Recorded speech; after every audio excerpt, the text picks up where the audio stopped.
Hablemos de impuestos, un espacio dedicado para analizar la fiscalidad nacional e internacional para negocios desde y hacia Argentina. No olvides compartir este podcast con tus amigos y conocidos. Puedes encontrarme en internet en www.sergiocarbone.com.ar o en YouTube buscando por mi nombre. Ingresando a mi canal, te invito a suscribirte. Hola, ¿qué tal a todos? Gracias por acceder a este nuevo podcast.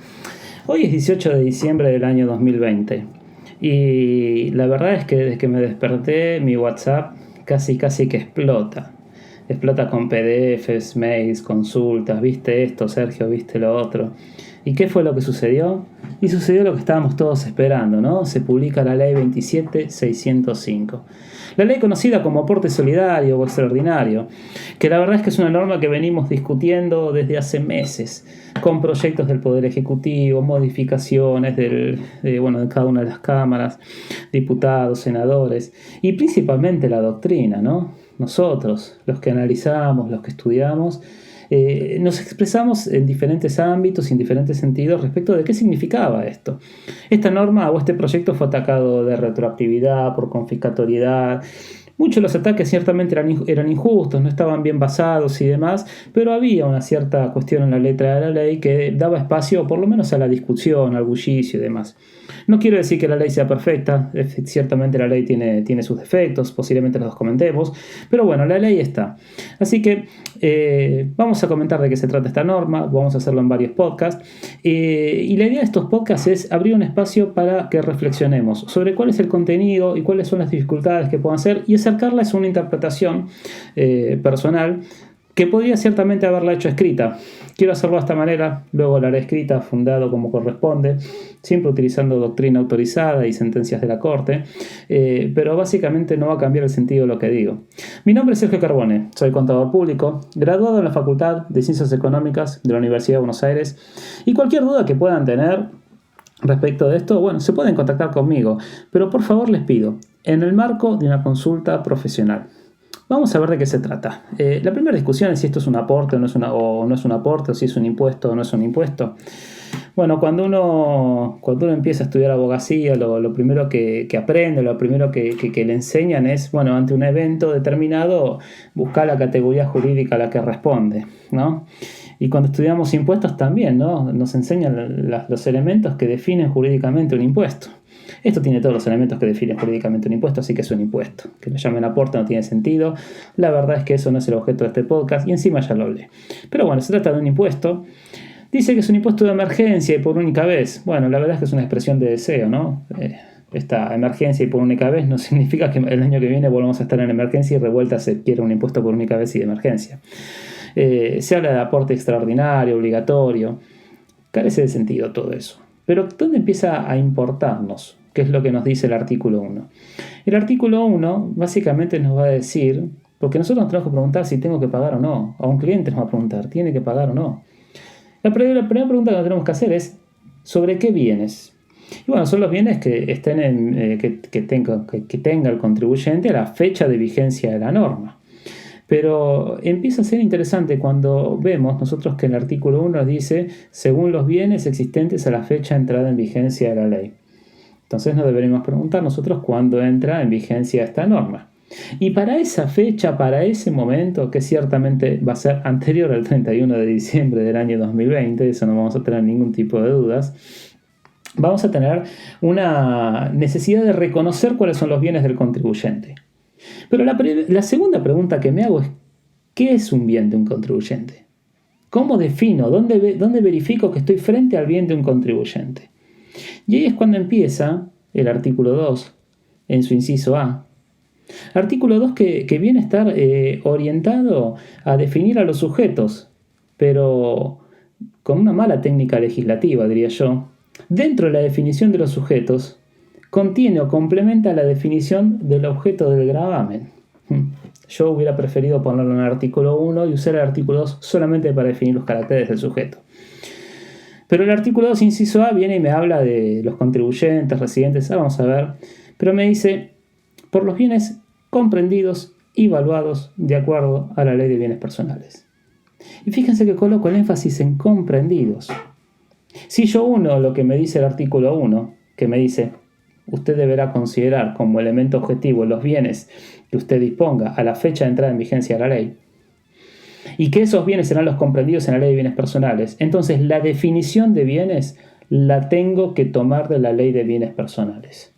La ley de bienes personales contiene una definición de bienes, una tipificación de esos bienes, y junto con ello tenemos las normas de evaluación de esos bienes.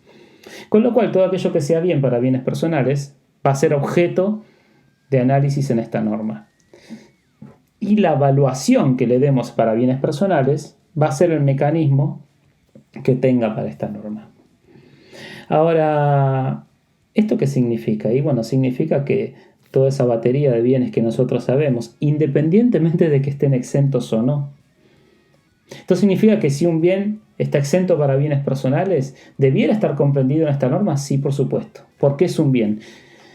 Y para entender este tema, voy a la pregunta que hoy me estaba haciendo una colega con quien me encanta hablar, que ella a veces intercambiamos opiniones y me plantea dudas, y yo digo, ¿sabes qué? Yo no me puse a pensar esto. Lo analizo y digo, mira, mi lectura es esta.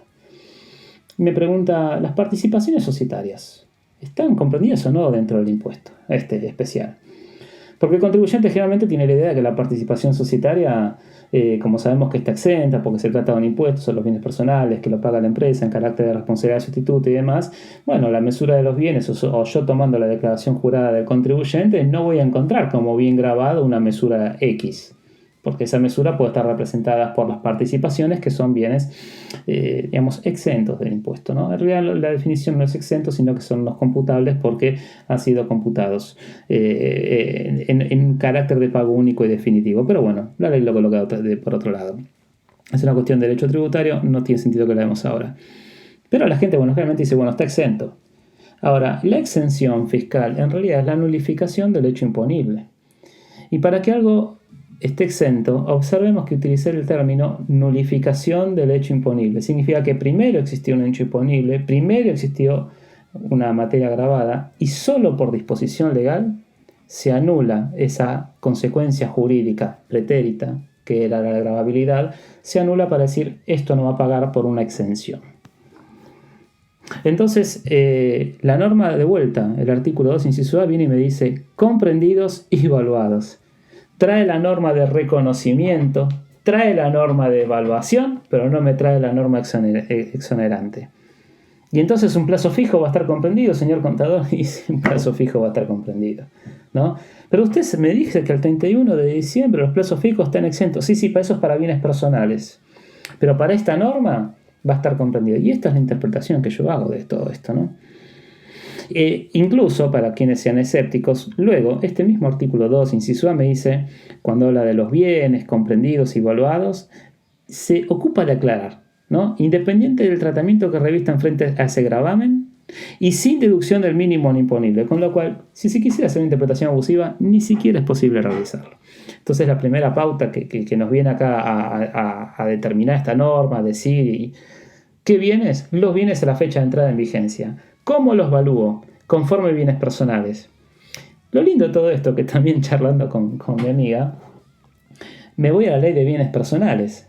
Y yo le digo, che, ¿sabés que no nos dimos cuenta de conversar esto, no? Porque la norma de la ley de bienes personales, el artículo 22, de vuelta, ¿no? O sea, uno antes de emitir una opinión tenemos que ir a la norma, porque a veces cuando leemos la norma ya cierra su propio sistema de trabajo. Y el artículo 22 nos dice, cuando habla de la evaluación, por ejemplo, de los bienes inmuebles, de los rodados, de los títulos, o sea, instrumentos financieros, nos dice la evaluación al 31 de diciembre por el año en que se liquida el impuesto. Y entonces, ¿cómo es la cuestión? La cuestión cierra de esta manera. ¿Qué bienes? Los existentes a la fecha de entrada en vigencia de la norma. ¿Qué es bien? Lo que diga que es bien, lo que es la ley de bienes personales. Es decir, va a ser bien en tanto y cuanto para la ley de bienes personales sea un bien. ¿A qué fecha lo evalúo? Al 31 de diciembre del año 2020.